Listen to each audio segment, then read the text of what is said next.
Thomas Tanko Musa aye church for penny de GNAT aye Ghana National Association of Teachers na what chese CSOs na momotu eden krata akoma IMF ewo yesuku nkwada no ene wo masitemu ni sike wasaban de ba no wo mota wo machi pa se bu ma baso o ma ya de papa pa isa ne se IMF no international body na ye ka UN ende ika onyina ika wona moboa ama emanya wo how ende ika onyina wotimi tumpon enu ntino se ye ka benchmark global partnership for education omodi atu hono ama sa o ye o budget na sika do ese odi common 15%. There's a 15% co annual budget into education.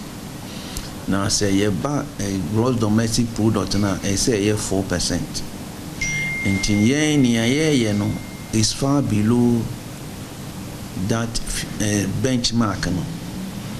Na near how a woman say kaya 2015 and ye share boss 2015 and ye share boss by 2030 no yebe a different sustainable development goals, and particularly goal 4 no. Now goal 4 no the fact mean say leave no one behind men je obi a we chire meni wu kase ya ye about 8 years down the line imra ye ka say emaye nje bi e we chire ni say be shy on say senyame ya adom na 7 years a day enemy ebetwemu a ebetumi aka say yenje bia wechire. The only way ebetumi dey break the poverty cycle is education. The only weapon ebetumi dey break poverty cycle no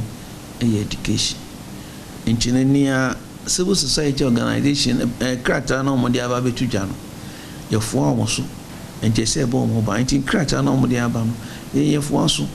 adibe betumi dey dey aboa won no ebe dey aboa ma me nyina nsem we so na mentwa ma ho me ba ensem bi esiye na wotwe ne mu no me de ma wo